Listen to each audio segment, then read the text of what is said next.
Jai Mahamaya Ki Jai. If you remember in our last discourse, the Devas and Shiva and Brahma all went to Vishnu, and they were to talk about the demon Mahishasura, the great buffalo demon who had taken over the heavens. And they became quite angry at all of this, and Shiva, Brahma, and Vishnu, from their foreheads all came their divine light, their Shakti, and all the gods put in their Shaktis as well, and out of that beautiful Shakti came the beautiful Divine Mother. And Vishnu said, well, let's give her all of our divine ornaments and weapons. So here we are at chapter 9. On hearing Vishnu's words, the Devas became very glad and presented immediately their own weapons, ornaments, and clothings. The ocean presented to her gladly the well-fitted necklace, clear as crystal, and a pair of divine cloths of a red color, never becoming old and very fine. Vishwakarma was very much gratified in his heart and presented a divine jewel to be worn in her diadem or crescent, blazing like hundreds of suns, white earrings, bracelets for her wrist, bracelets for her upper arm, and other bracelets decked with various gems and jewels, and anklets brilliant like gems, a clear sun-like luster decked with jewels and tinkling nicely. The architect of the gods, the ocean of intellects, Vishwakarma, gave her as offerings beautiful ornaments also for her neck, all very beautiful, as well as for the fingers decked with gems and jewels, all shining splendidly. Varuna gave her head a garland of lotuses, never fading away, of such sweet fragrance as bees constantly hovered around them, and Vaijayanti garland for her breast. The mountains of Himalayas gladly offered her various gems and a beautiful lion of golden color for her conveyance. Then that beautiful lady, having all the auspicious signs, wishing welfare to all, and decorated with the divine ornaments, began to look grand and splendid, mounted on her conveyance, the lion. Vishnu then created another 1,000-spoke discus, a chakra, from his own chakra, capable of to take off the head of any asura, and offered it to her. Lord Shiva created another excellent trishula from his own trident, terrible and demon-killing, and offered it to the Devi. Varuna created another bright conch from his own conch and offered it gladly to the Devi. Fire offered her a weapon which kills violently the demons, as if that is another god of death. Maruta, the wind, the chief of the gods, offered her a wonderful bow and arrows. The bow can be drawn with great difficulty and emits a very harsh sound. Indra created another dreadful thunderbolt from his own thunderbolt and gave it at once to the Devi. As well, the beautiful sonorous bell that used to hang from his elephant, Aryabhata. Yama, the god of death, created another beautiful staff from his own scepter, which takes away, when time comes, the life of all beings. Brahma gladly gave her a divine kamandala filled with the Ganges water, and Varuna offered her a weapon called a pasa.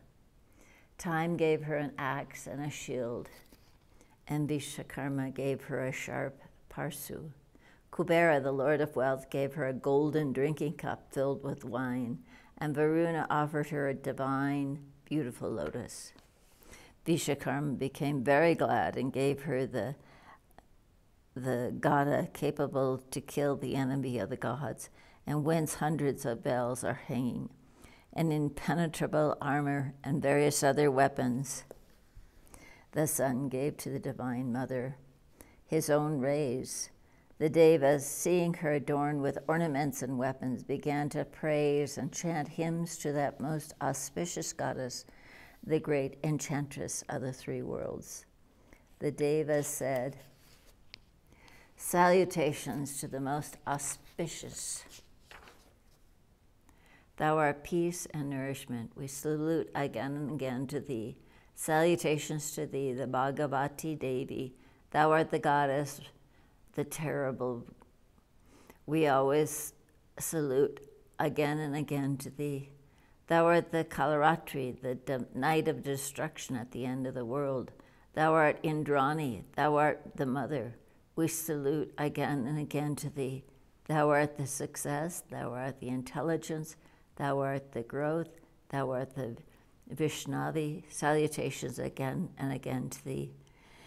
Thou art within the earth, yet the earth does not know thee. Thou art again the inmost of the earth, and controllest the things within this earth. We offer salutations to that supreme cause, the highest goddess. Thou art within this Maya, the unknown, yet the Maya does not know thee. Thou residest always within the innermost of the Maya, and directest the unborn one. The Maya we salute again and again to that supreme cause, the great directress, the Shiva, the most auspicious. O Mother, do what is good to us. We are oppressed by our enemies. Dost thou protect us? By their own power dost thou overpower and kill that Mahisa? That demon is vulnerable by women only. He is deceitful, cunning, dreadful, and swollen with pride on having got the blessing. He assumes many different forms and torments all of the Devas. O one devoted to the Bhaktas, thou art the only refuge of all the gods. O thou art the supreme goddess. We are very much harassed and oppressed by the Danava. Therefore dost thou now protect us. We bow down to thee. When the Devas had praised thus, the highest goddess, the giver of all happiness, then smilingly said the following auspicious words. O Devas, today in the battleground, I will overpower that wicked Mahisa of cruel disposition and take away his life. Speaking thus in a melodious voice, the Supreme One smiled and again said, "This world is all full of error and illusion. Reality is very wonderful that Brahma, Vishnu, Shiva, Indra, and other gods are all shuddering out of the fear from this demon, Mahisa. The power of destiny is exceedingly great and terrible. Its influence cannot be overcome even by the best of the Devas. O King, the time is the Lord of happiness and pain. Time is therefore the God.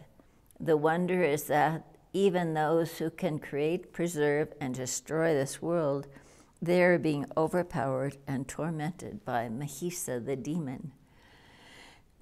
The Devi, thinking thus, smiled, then laughed and laughed very hoarsely. It seemed that a roar of laughter then arose, and the demons were struck with terror at that very dreadful sound.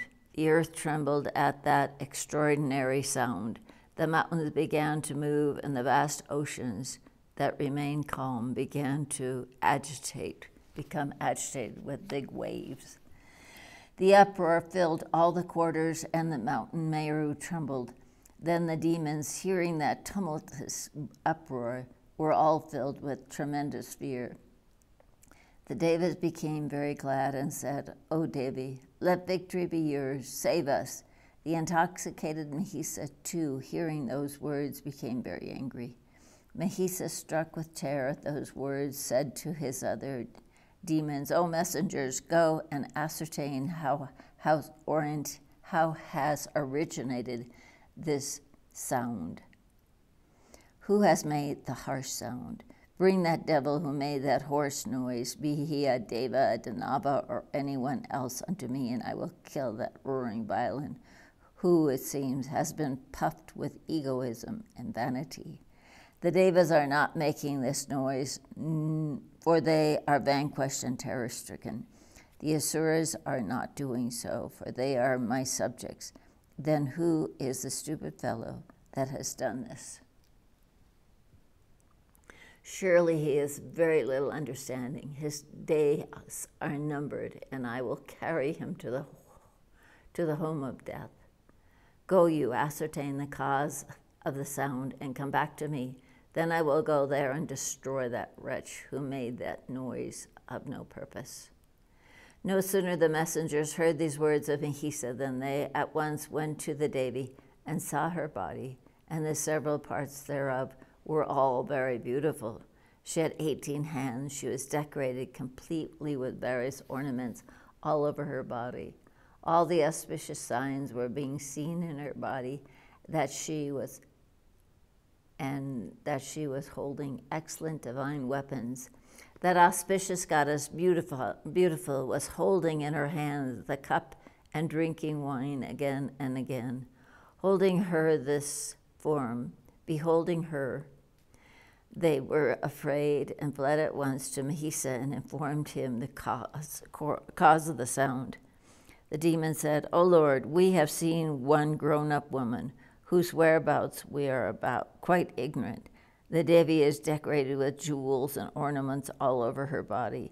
She is not human, nor Asura, but her form is extraordinarily beautiful. That noble lady is mounted on a lion, holding weapons on all her 18 hands, and is roaring loudly. She is drinking wine, so it seems that she is puffed up with liquor. It is quite certain that she has no husband.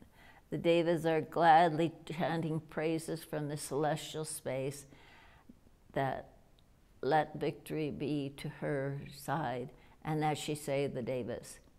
O Lord, we don't know at all who this handsome warrior woman is, or whose wife she is. Why has she come here, and what is her motive?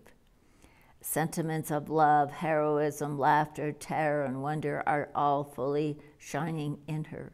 Therefore, we are all very much overpowered by the halo emitted from her, and we could not even see her well.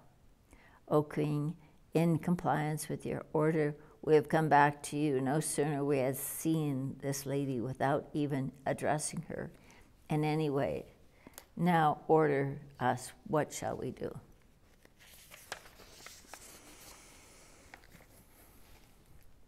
Under my command, go there with all the forces and use the means, conciliation, etc., and bring that woman, having a beautiful face like the moon, to me.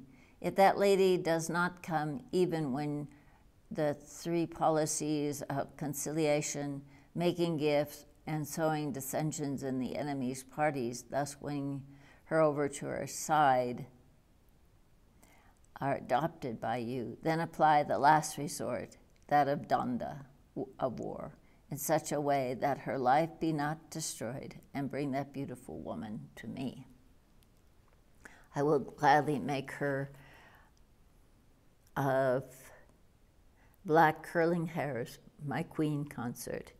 In case that dear-eyed one comes gladly, then do my desires without causing any unpleasant feelings. I am enchanted on hearing about her beauties and wealth." The prime minister, on hearing the words of Mahisa, took with him elephants, horses, and chariots, and hurriedly went to the desired place. On coming near to the Devi, the minister began to address her in sweet words from a sufficient distance, in a very humble and courteous way. "O sweet speaking, who art thou? What has caused thee to come here, O highly fortunate? My master has asked through me these questions.